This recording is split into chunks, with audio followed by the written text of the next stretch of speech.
episode 38, and today we have a very special guest. Joining us is Logann Golden, former WSU alum slash volleyball player and current volleyball coach at Fort Lewis College. Logann competed at the highest level in the Pac-12 slash WCC Division I volleyball and was a part of the WSU program that made the Sweet 16 run in 2023. Logann, we are really excited to have you on, and I really appreciate you for coming on. Thank you. Happy to be here. Okay. Yes, appreciate you. Okay, we will just get right into it. Kind of just give us an overview on who Logann is. Yeah.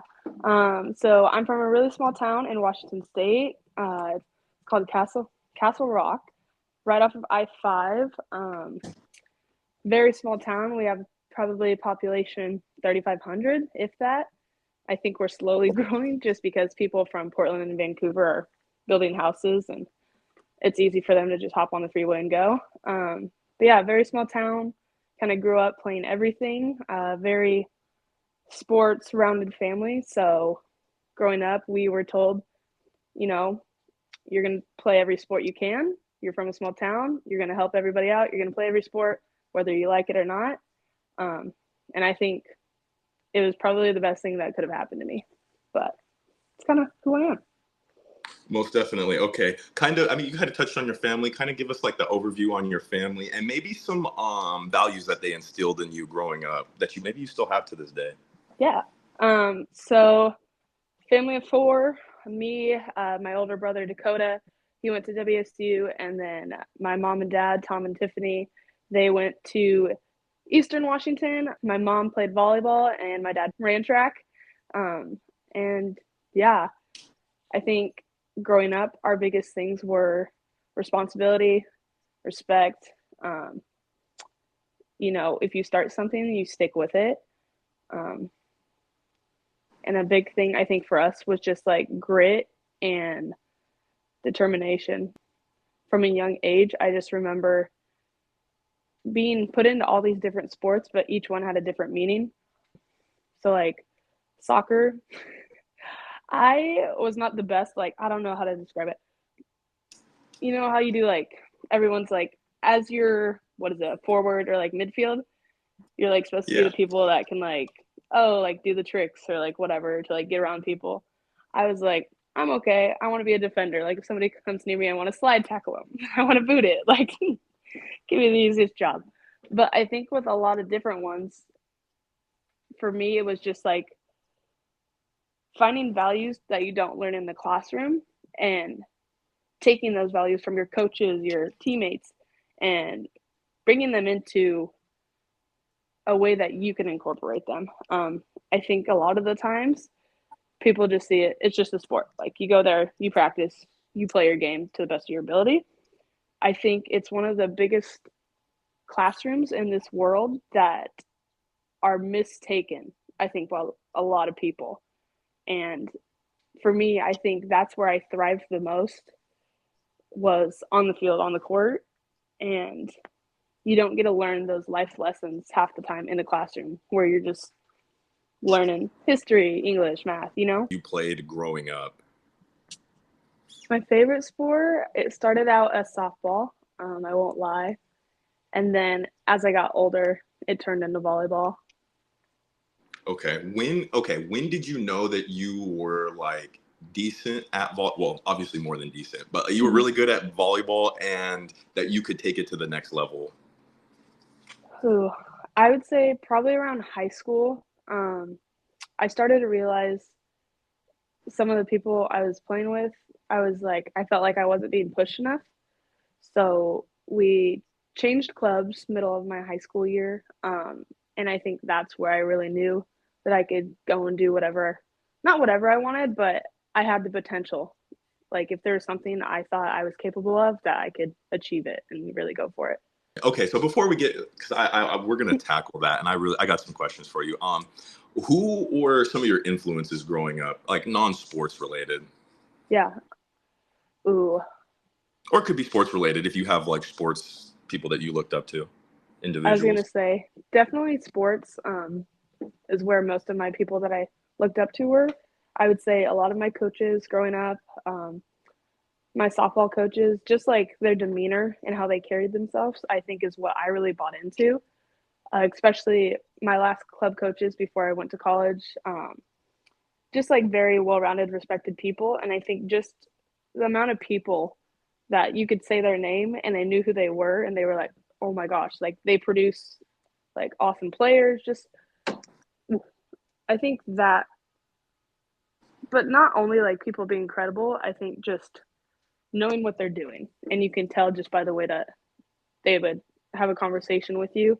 I'm a person that likes to be hard coached. Like, you can yell at me, you can be honest with me, like that pass really sucked. And I would be like, you're right. Like, you could get on me about something and I would take it to heart, but also take it serious.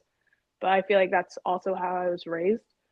So I feel like a lot of my coaches, anything that they said to me, I knew it was coming from the heart. And I think that's where the relationship really depends on like how much and how willing you are to be like upfront and be honest. Which sounds weird like to say about like the people that are coaching you, but I don't think this day and age a lot of people take it that way. It's just like they're a higher individual that's helping you out in your sport when really I think it's a lot deeper than that. Okay, so when someone first meets you, what is something that you hope that they get from you? That I'm not surface level. Okay. I think a big thing for me, I'm one of those people I know hate's a strong word, but I do hate like the casual. I hate the casual like, "Hi, how are you doing?" as you're like walking by and then you keep walking. Most Like definitely.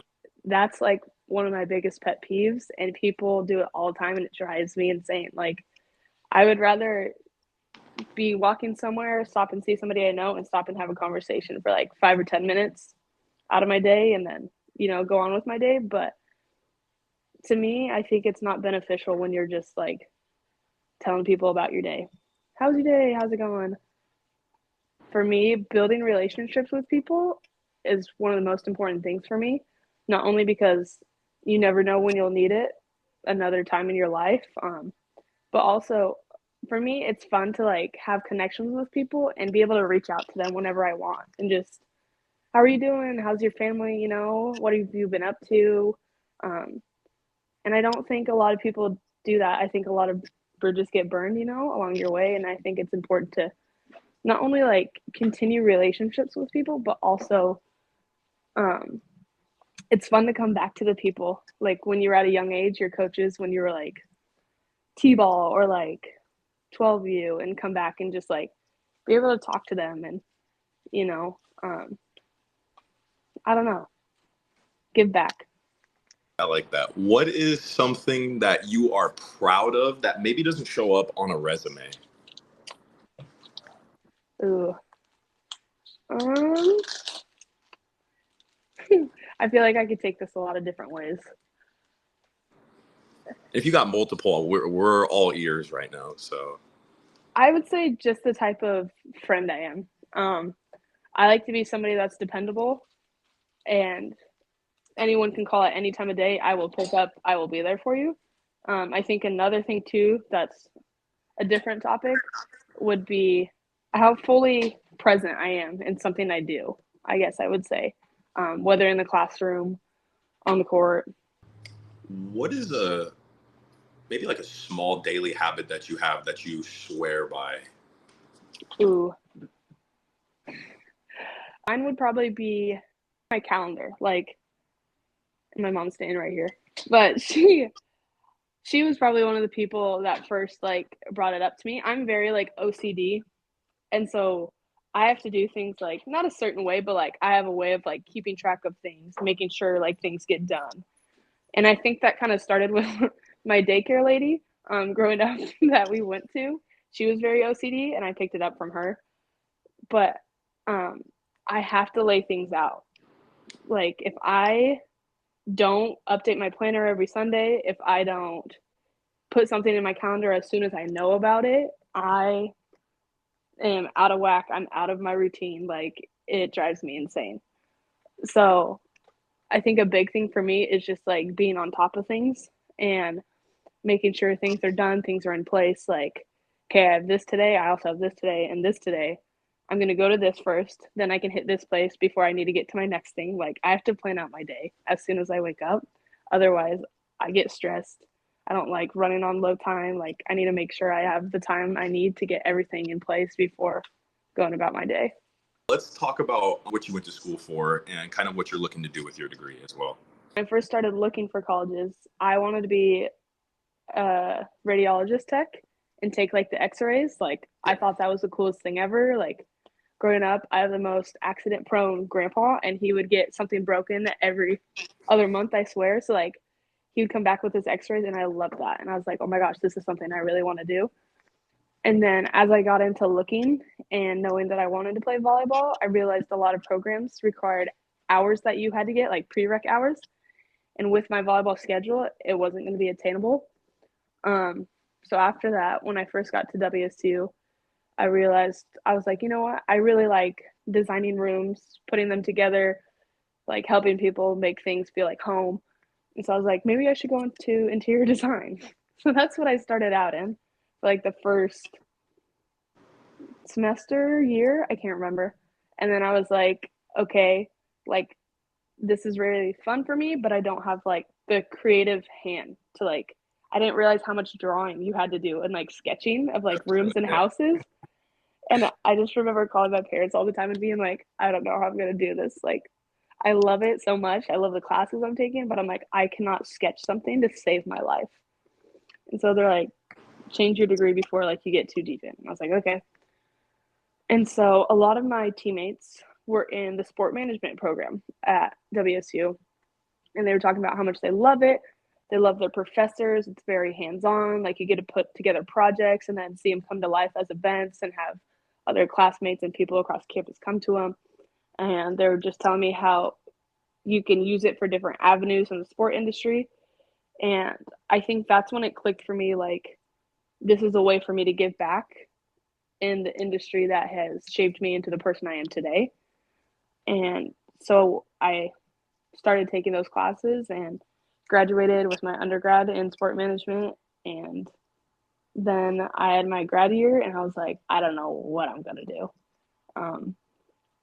And I thought about doing, we have like not a master's, but like a certificate, I guess, that you can add on top of that if you really wanted to in our sport management program. And I talked to my advisor, and she's like, that's going to do nothing for you. She's like, if you want my honest opinion, you just getting that certificate added on top, she's like, that's not going to put you ahead of anyone. Like, if you want to be in the competitive sport industry and like really get the job you want, she's like, it's going to do nothing for you. And I was like, okay. She's like, my opinion, do the MBA. She's like, it's online. So once like your season's done, you're finally done playing. If you don't want to stay here, if you want to go home, if you want to move somewhere, you can take it with you. I was like, okay. So I started the program. I've been doing it since last fall, and I think I have one more year left, but I think it's been the best decision ever. And I can add it to things. Now I have more experience in marketing, so that's awesome. But yeah, very happy with all of those decisions.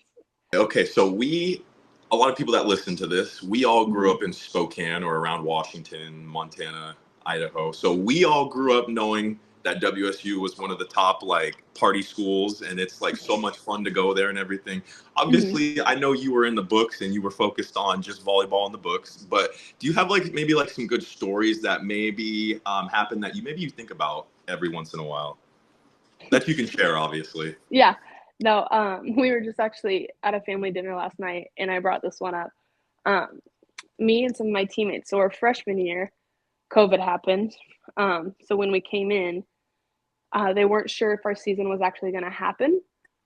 So we still practiced and everything. And then we got the notice, I don't remember, maybe like August or September. They were like, season's not happening anymore. We're going to push it back to winter. And so we ended up playing like January to whatever.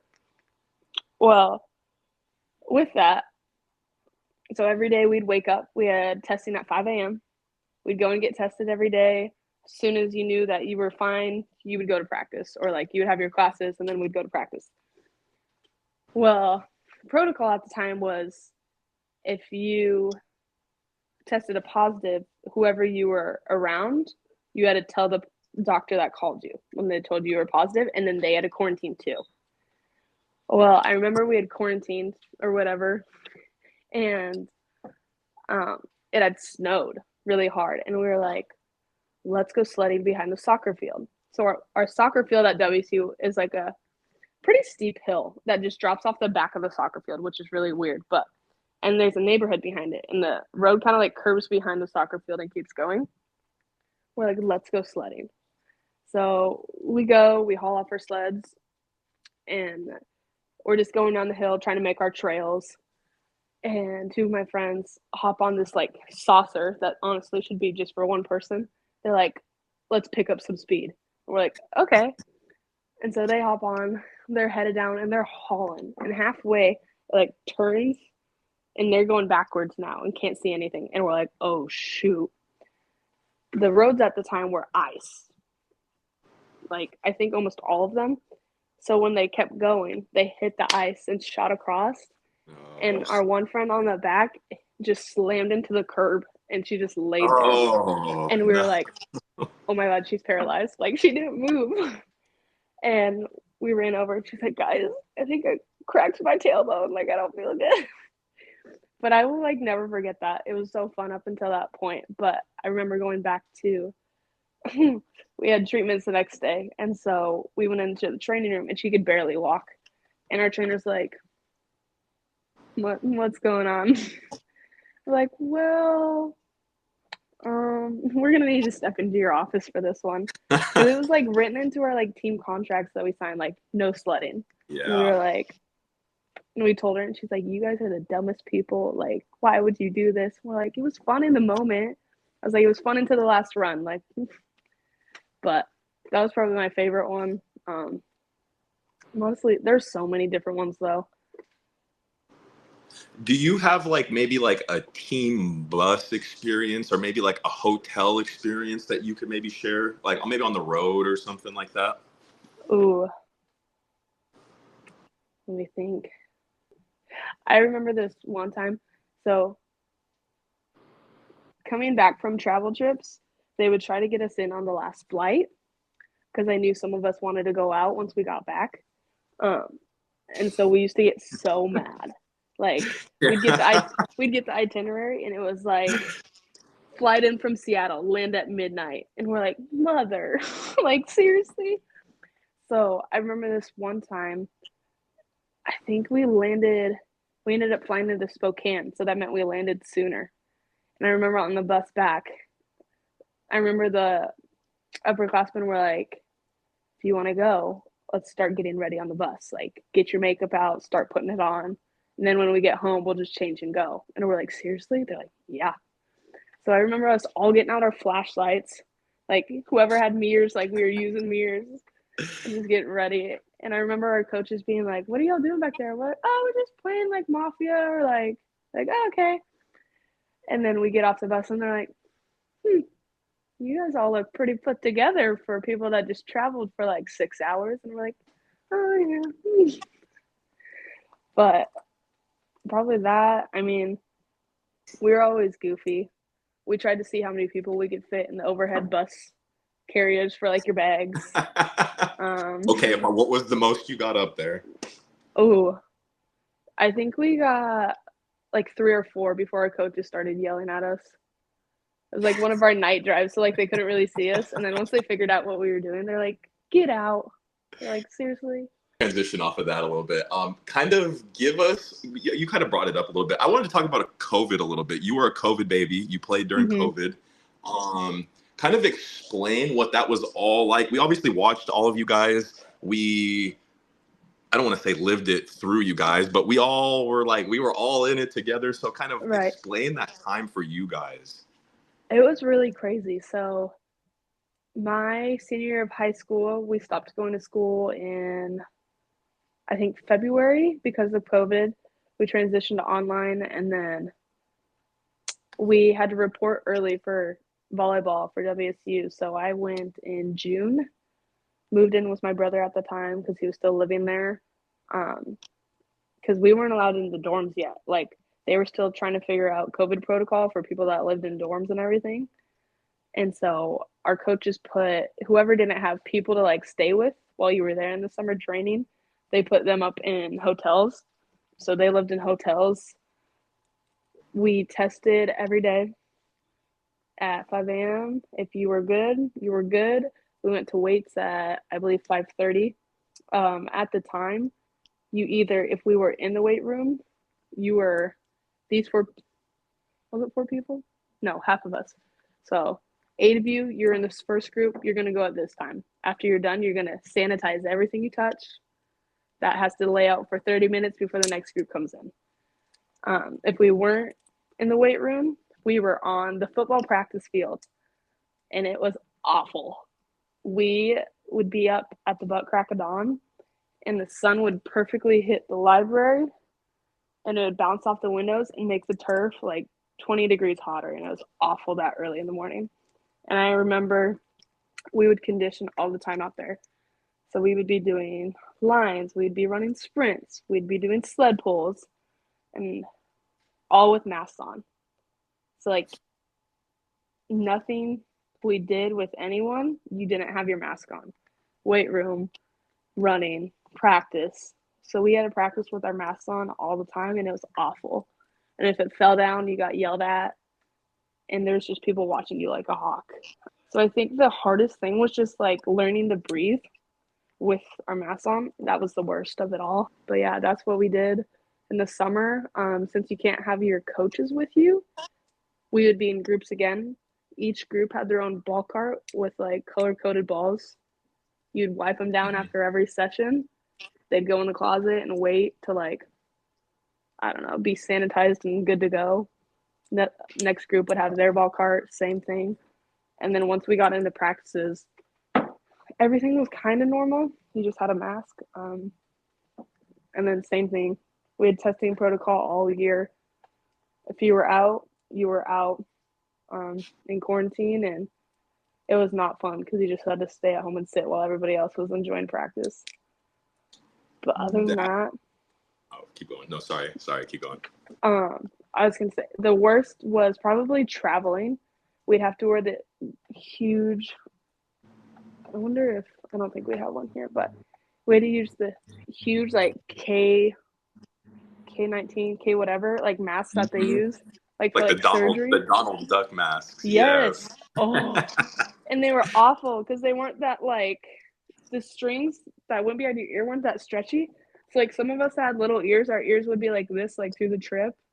And then by the time we got to the hotel, oh, they'd be like throbbing, and it was the worst thing ever. But yeah, not fun.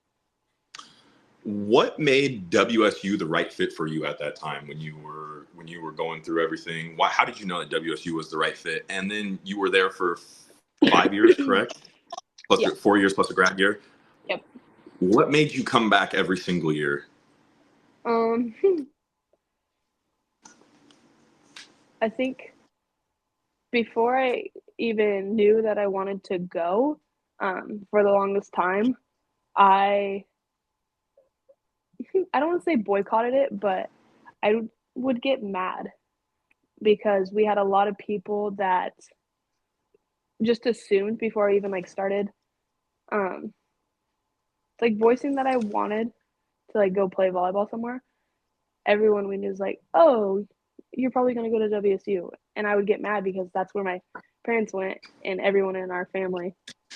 And I was like, I want to be different. Like, no, I'm gonna go somewhere else. So I like for the longest time just fought it. I was like, nope, not going. Like, I'm gonna pave my own path.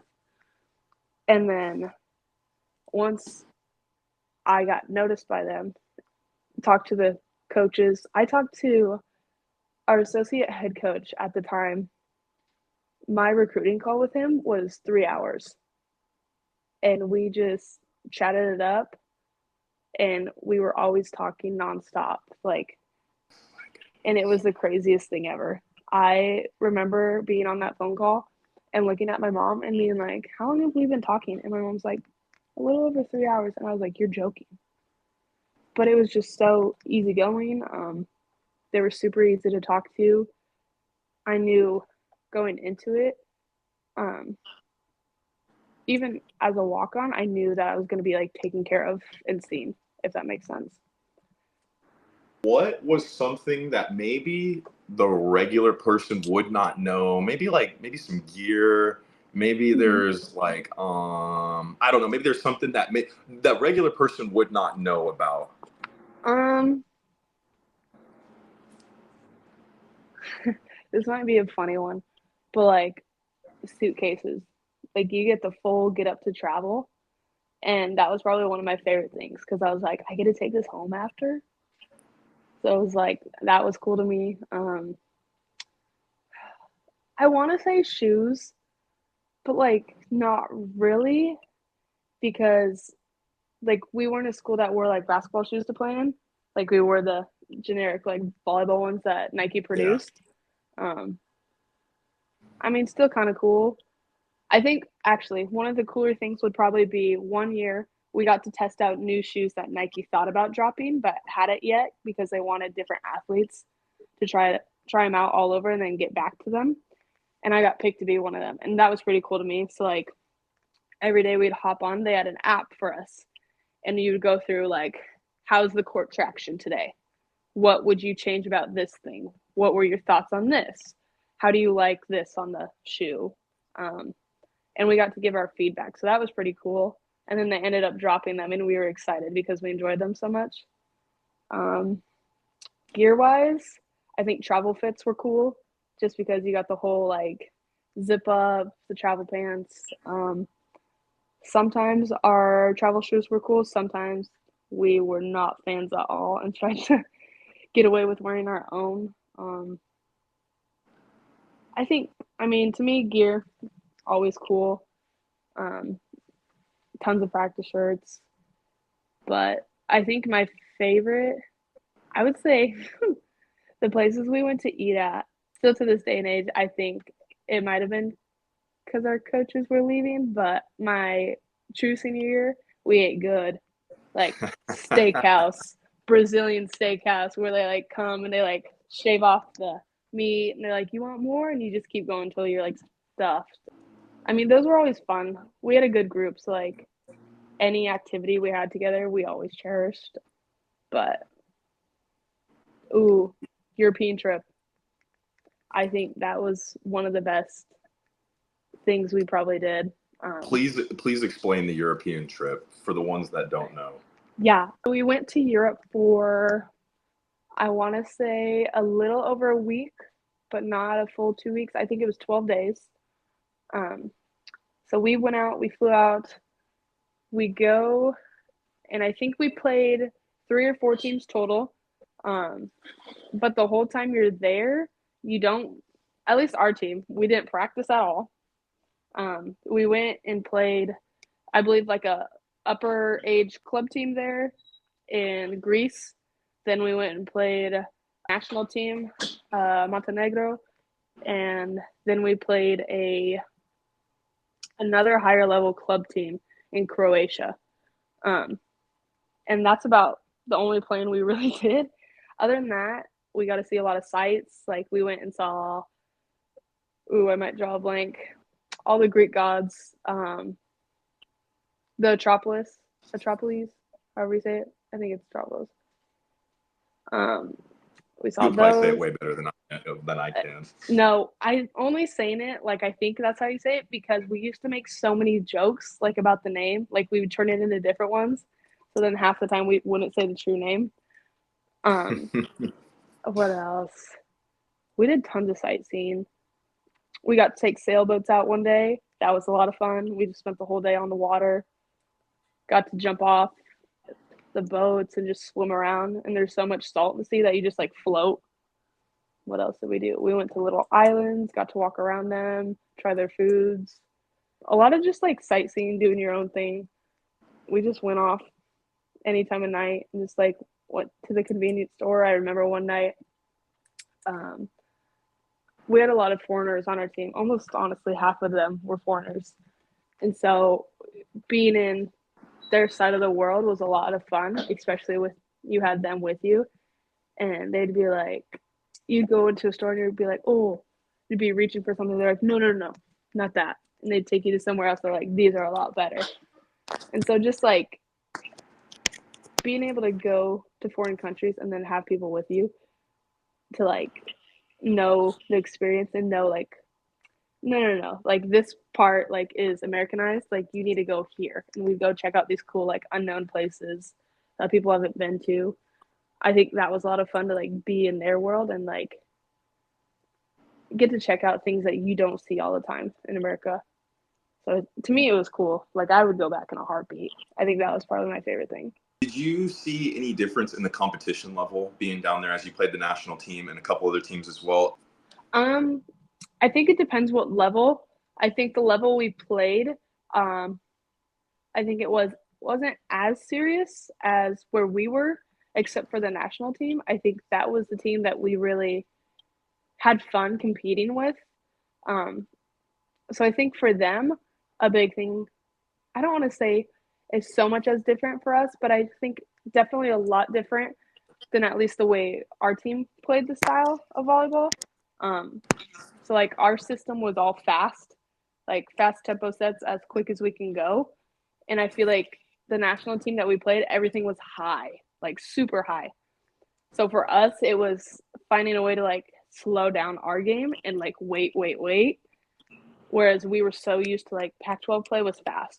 Like if you didn't run a fast like system, you were in the dust. You were getting beat every point.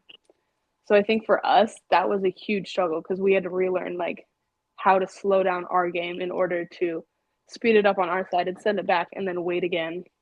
So it was like a lot of like patience and discipline, I would say.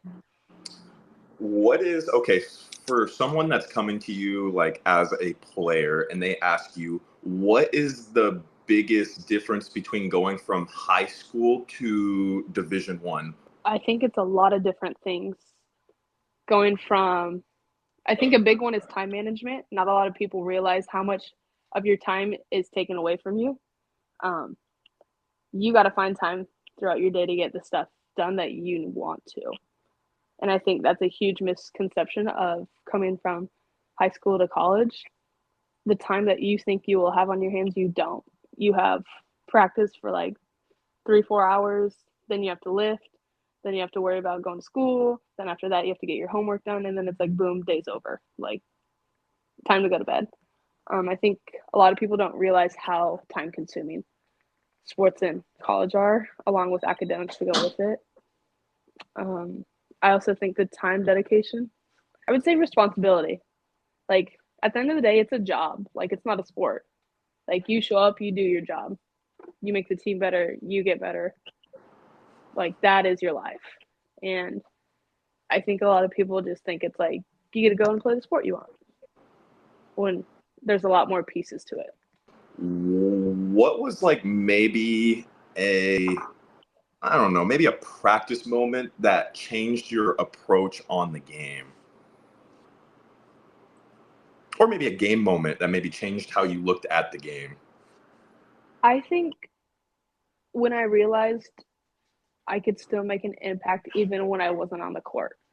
Um, so a huge thing for me, I remember having a talk with my coaches and then being like, you can be impactful even though you're not on the court. Like we see your volleyball IQ, we know you see the game well, like you can help out your teammates more than you think. And I was like, oh, okay.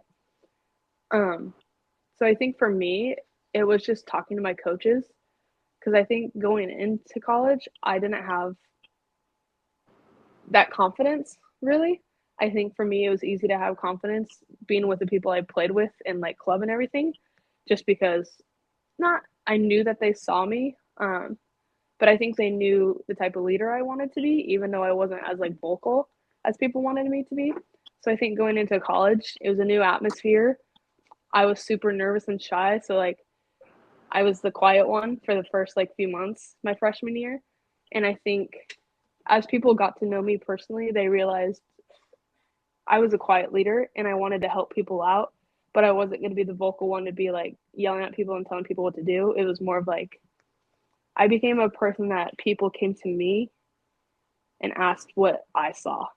So I became the eyes of the court.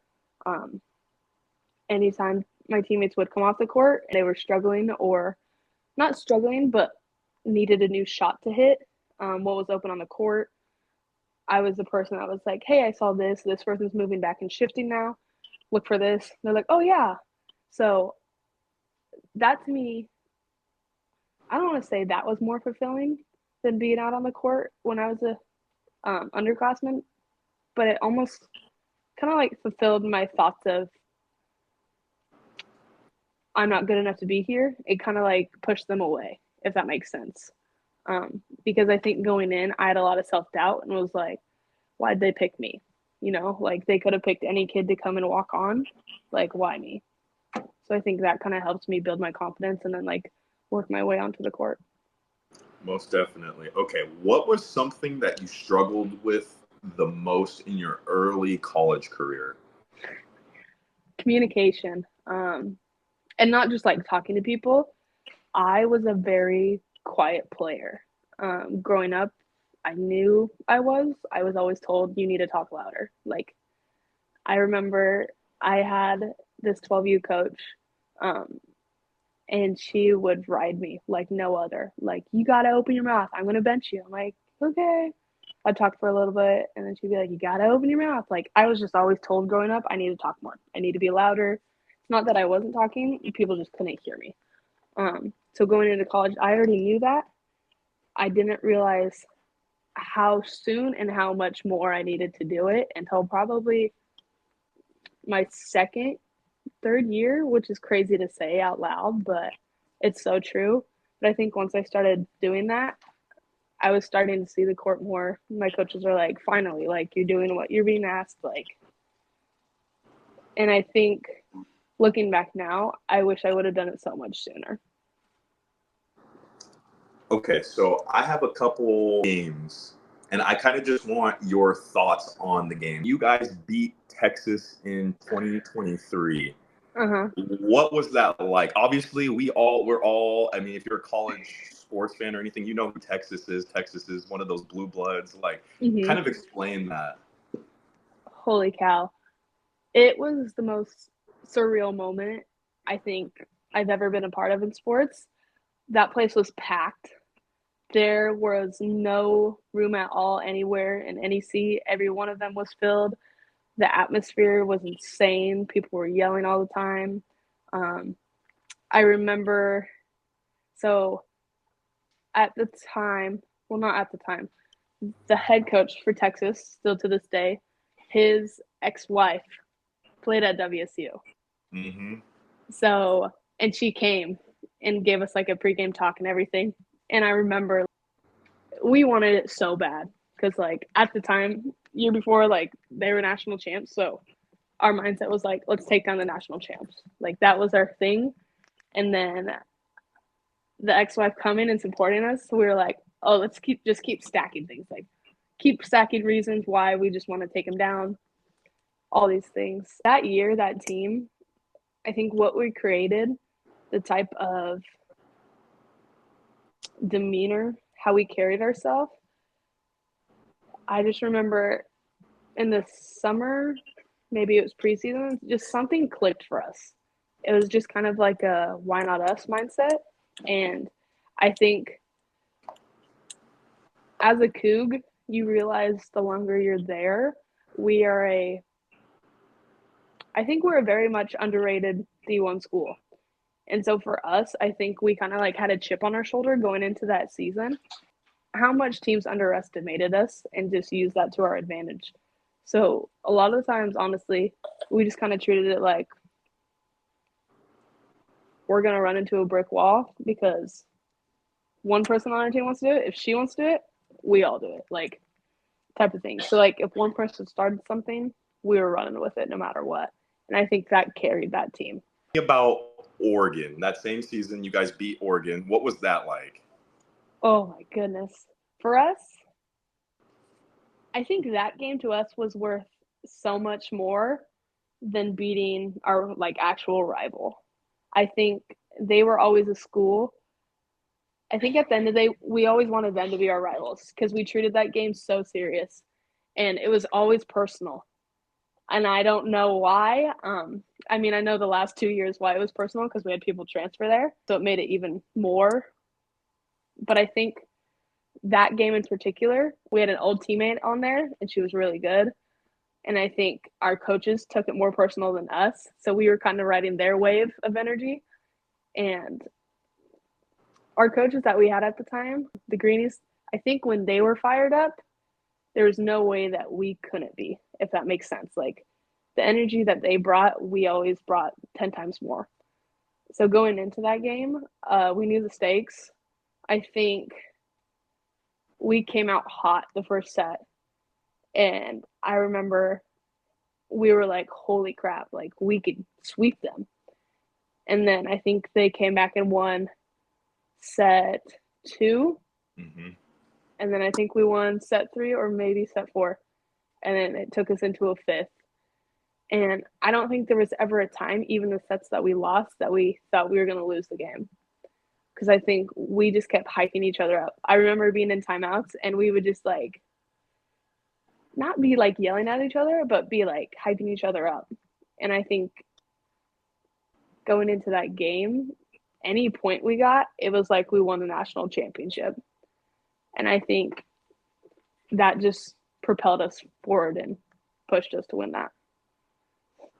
I just rewatched that game probably a couple nights ago, and just that first set, watching everybody's face in the crowd. Obviously, the players on Oregon are shell shocked. The crowd was shell shocked. Just everybody just puzzled, and you guys put belt to behind in that first set, and then yes, you guys ended up winning. Okay. Let's go over the NCAA run. I'll let you go wherever you want with it. Kind of explain it for the ones that don't maybe understand how the tournament works for volleyball. Yeah. A year in particular or just overall? 2020. Let's go to the 2023 team. Okay. This was the year you guys went to the Sweet 16, correct? Yes. Yes. Okay. So that year, our record was good enough that we were able to host. So we hosted at home, which if you haven't been to Buller, it's honestly, probably one of my favorite places to play ever. We enjoyed playing at home. We had our own arena. So we had bleachers downstairs, and then we had a row upstairs, and then we had cement big steps you could sit on. It wasn't that big. I think it maybe held, I want to say 3,000 max, if that. So to us, when we had packed games, I think that season we sold out every game, and it was packed. If you haven't played in Buller, it is loud. It is very loud. It echoes really bad. And also our last year, we added an end bleacher, which we hadn't had in the past. We just had side bleachers on the main floor. And our student section was rowdy. So any opposing team, you start on that side and you just got heckled the whole first set, the whole third set, and it was awesome. And I think that year, just adding that little section of bleachers just added so much to our game. It brought so much more to the court. So I think hosting was crazy because to us, we had our home crowd advantage. So we played those first 2 games at home, and we were just riding a wave of so many emotions. And then we went to Pitt, and it was so different. It was really different. You go from being in your own atmosphere, comfortable, you know what to expect and everything, you know how the fans are going to be when you get a great play, and you can kind of ride that energy. Going to Pitt, it was complete opposite. Their bleachers, they just have like weird bleachers that just go straight back like this. You're far away from everybody, so you can't ride the energy from the crowd. They kind of had a lot of older fans or parents, so like no younger people like hyping you up, heckling you, like yelling things. It was pretty quiet throughout the play until they scored, and honestly I feel like a lot of the energy just came from them. And for us, that was a thing that we weren't kind of used to, if that makes sense. We were kind of used to the loud crowds. Even playing in opposing gyms in the Pac-12, people were loud. And I think going into that game, it was really weird for us. Like things weren't clicking. And we just kind of looked defeated within the first set. a lot of us were just angry, and I think that anger just like ended up tearing us all down because we wanted it so bad. Yet we knew like it was slipping away faster than we wanted it. But When you guys were on the plane ride to Pittsburgh, mhm. what was the vibes like in like the plane? Like, did you guys feel like you guys feel indestructible? Did you guys know that, hey, like we're gonna be on the road right now, like we need to bring our own energy? Like, Mhm. what were the vibes like going into that? I think they were very happy. We were, I think we were more ecstatic and pumped up that we made it, just because we hadn't made it that far in years past. So I think for us, it was more of like we were proud. We were proud to be on that flight. Very excited going into that game.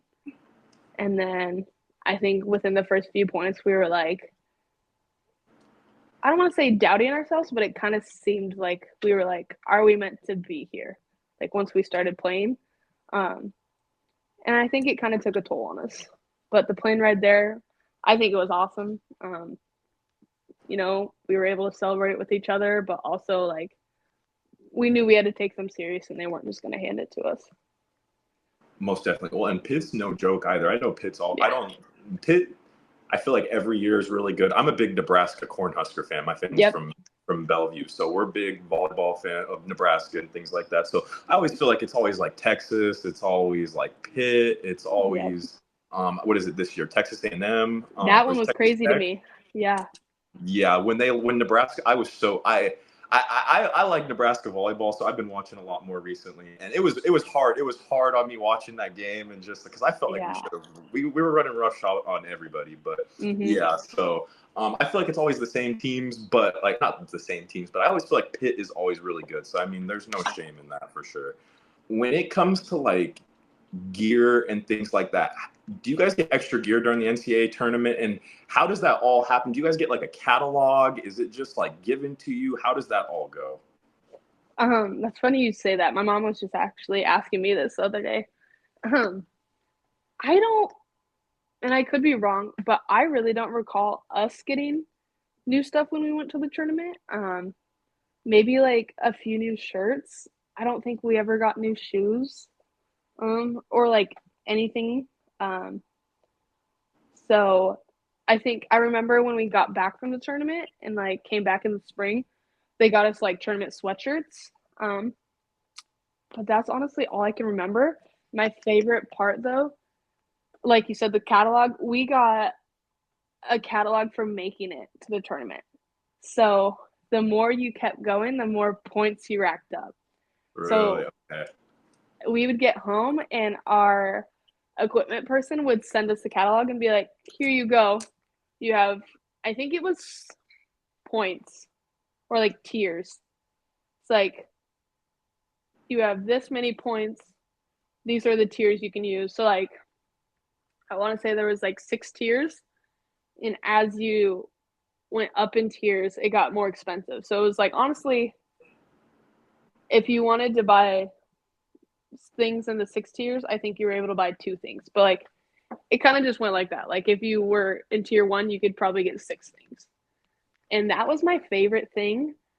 I think I used, to me, it was like my free Christmas. Like, I could buy gifts for my family and I didn't have to spend my money. Like, I was like, this is awesome. So, like, I remember I would get the catalog and I'd be like, okay, is there any, first I would be like, is there anything in here that I truly want? Half the time I think there was like, I'm trying to remember, I think there was maybe, let me think. I just unpacked like the remaining of my stuff from college, actually, like recently. So I remember the things. I think I got like a Hypervice like massage ball. It's like this big. It's like heavy. I could hurt somebody with it, but I got one of those. I got a crock pot. It's so random. Okay. Okay. I actually just gave it to my mom because she needed a new one. I was like, I probably won't use it anytime soon. A sound bar with a subwoofer. That was probably my favorite thing ever. I remember that year, I think everyone in our apartment at the time, I had 3 roommates and we were all on the team.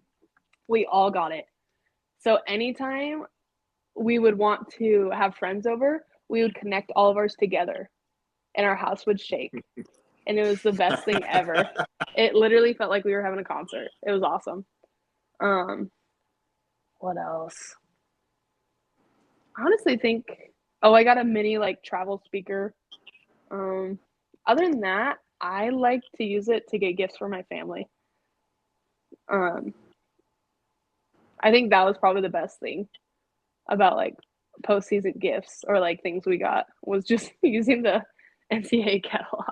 Okay, last one on this one, or just maybe about like WSU and like Cougs and things like that. What did being a Coug mean to you?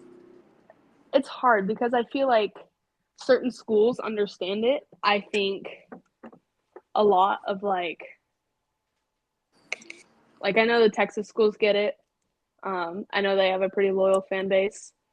Trying to think who else. Honestly, I feel like that's all the schools I can honestly think of. You're a part of something so much bigger than you. And I know everyone says that, but it's like there's a different feel to it.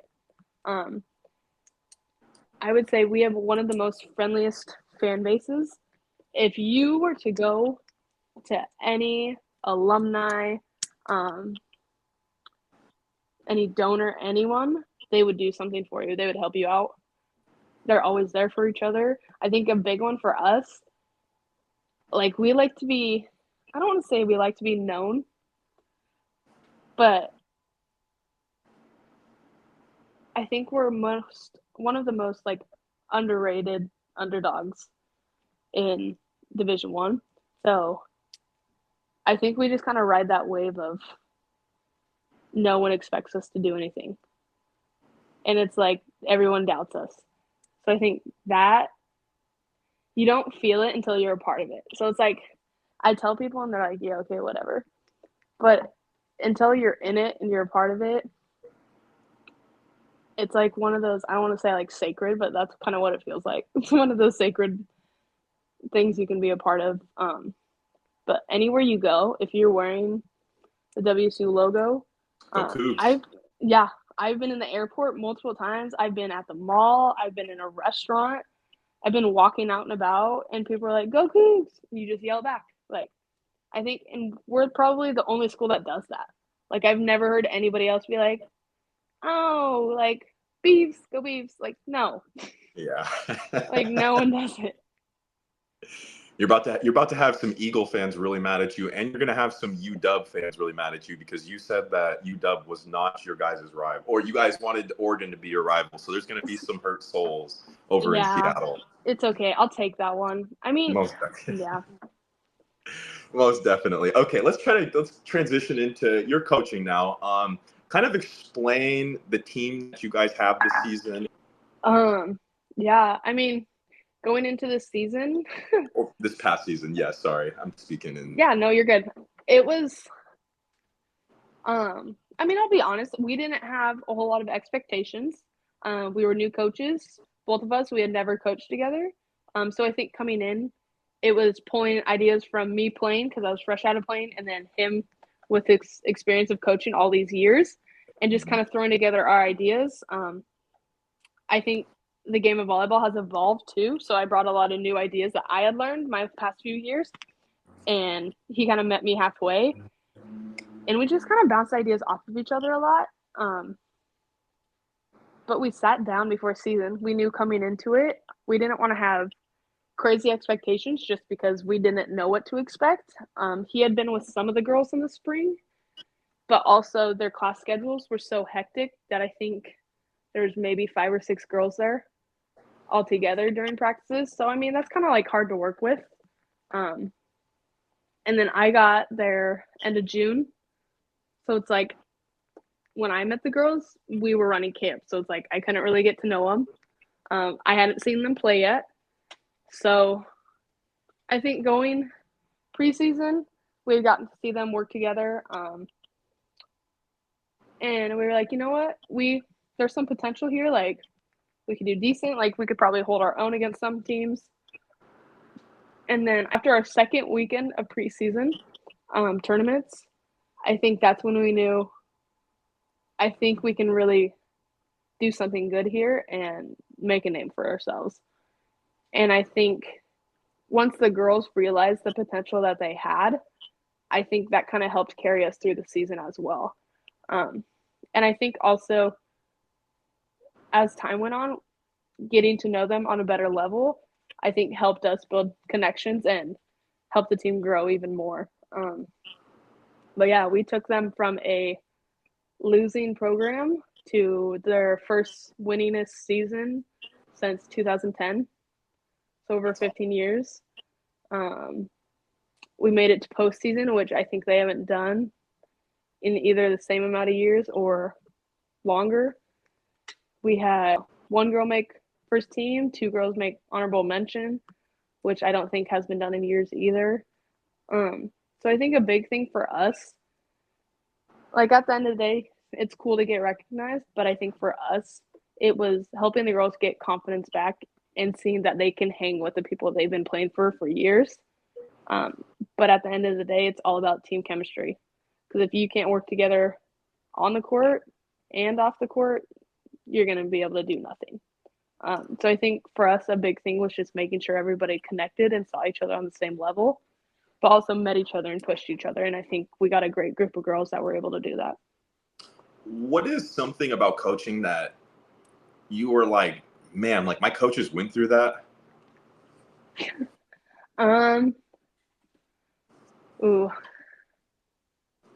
I would say travel problems that came up. Like, I'm sure there's a lot. Oh my God. Well, and I didn't realize like how much planning went into everything. And I was in charge of like all of our travel stuff this year. And I was like, oh my gosh, I have so much more respect for like our director of ops because there was only 2 of us on staff. So like we had to play the roles of like 4 to 6 people that on a normal like D1 program have. Like you have that support, you have people who can throw jobs to. Where it was like we'd look at each other and be like, okay, I'm going to conquer this. I'm going to give you these things because I know you're better at them and you can conquer those. So like it was a lot of divide and conquer. We had a flat tire come up one time. We had food got ordered at the wrong restaurant. We had to change restaurants. What else? Flights got delayed. Other thing too, how much driving we'd have to do. So like I think we maybe flew twice, but for our conference, everyone drives everywhere. I was kind of aware of it because my uncle coaches at a school in our conference.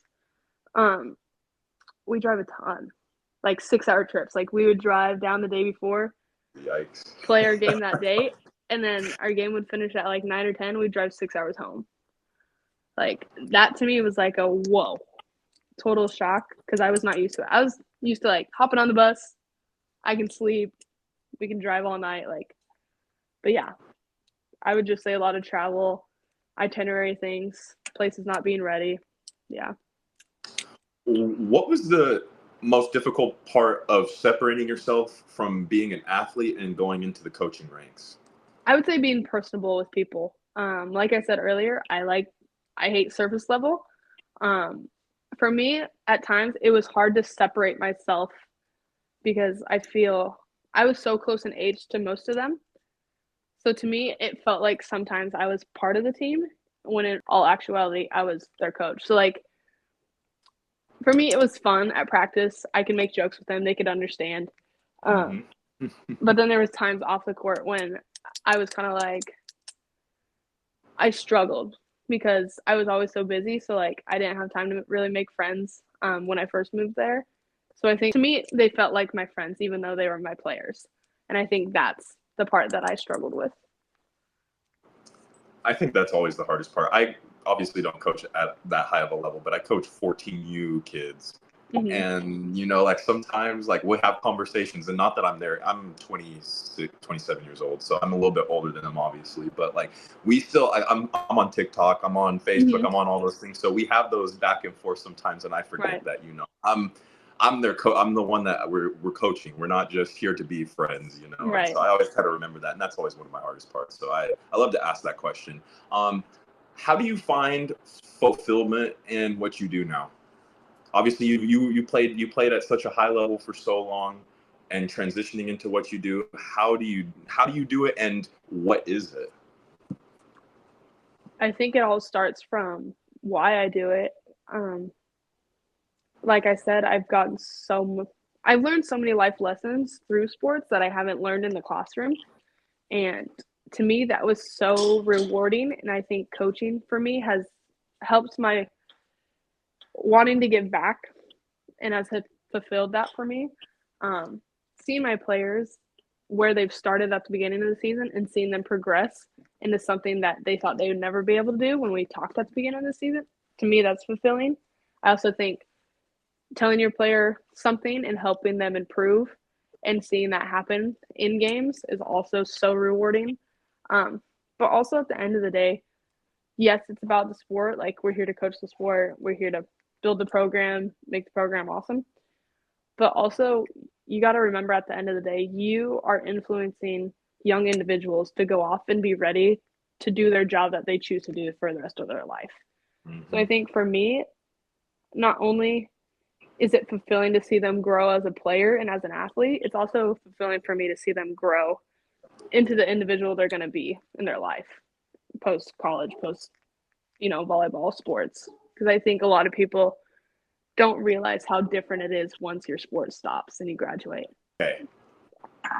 A young athlete comes to you and she says, I want to go play Division I volleyball. What are some of the steps, or what are some of the things that you would tell her to get her on the right path? Yeah.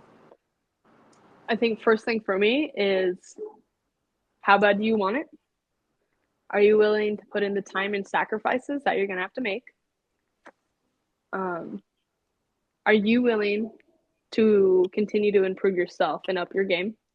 I think a lot of kids, once they reach a certain point, they're okay with being where they are. And I think that's what stops a lot of them from getting recruited where they want to be instead of where they end up. I also think putting yourself out there, especially if you're from a small town or an area that's not well known, I think putting yourself out there, getting seen by coaches, but also like reaching out and putting yourself on their radar is a huge thing. I know this day and age, recruiting, again, like if you're an awesome player, you're going to get known. But if you're from a smaller club that doesn't always get like seen, get eyes on you, I think it's a huge thing to reach out and introduce yourself, send emails. I know, yes, coaches' inboxes get flooded, but you'd be surprised how many of them like we actually read and respond to people. But I think that's the biggest thing, especially if you're an undersized person as well. Just getting yourself out there, getting known. Yeah. Okay, when you are sitting on your deathbed and you're with your family or with your friends and everybody, what legacy are you looking to leave? I think by the impact I make, not only on the court, but off the court, somebody that's always there to help people, somebody that has left a spot better than it was before. That's how I want to be seen. What is next for you? Where can we see Logann at in the next coming years, in the next year or two? Possibly coaching, possibly working in marketing. Right now, I'm kind of living the life of, I'm a young kid fresh out of college. What are all the opportunities I can get myself involved in right now? Because I think for the people that don't know what they want to do post-college, I think it is really important to try out everything you think you would want to do or be interested in. Because once you get set in a job, sometimes you get comfortable and you just kind of ride it out. And I kind of want to be one of those people that I want to try new things all the time. And I want to do something until I feel like this is me, this is who I want to be, and this is what I want to give my time and energy to. Because at the end of the day, it's something, if you aren't doing something you don't love, kind of like, what are you doing? And I think for me, it's important to keep trying stuff until I find my niche or like thing I want to do or enjoy getting up in the morning to go do and be better at. Most definitely. That is super awesome. Okay. Last one. This is probably the bedrock of the podcast. I love this question. What is your definition of success? I think definition of success is fulfillment. In order to feel successful, I think you have to feel fulfilled. But I think sometimes it's not always fulfillment. I think it's the pleasure and joy that it gives you, I would say, because it could be the smallest thing that you win at in life and it can be the biggest thing. And I think as long as you feel the joy and pleasure from what you are doing, I think to me that's being successful. Most definitely. I really appreciate you. We have Logann Golden with us, former WSU alum and current coach at Fort Lewis College. Logann, I really appreciate you for coming on. And I just really, I want to thank you for giving us your time today. It really means a lot to me. And I know it means a lot to everybody, and especially the Cougs as well, because, you know, a lot of us are big Cougs fans around here. And so just to be able to, you know, get into the weeds on these things, you know, I feel like one of the reasons why I wanted to do this podcast was, and just like to do the podcast in general, is to like get down to like the nitty gritty on those stories that we all lived through, but I don't feel like everybody gets the opportunity to tell. And so I just really appreciate you for coming on today and giving us your time. No problem. Thank you for having me.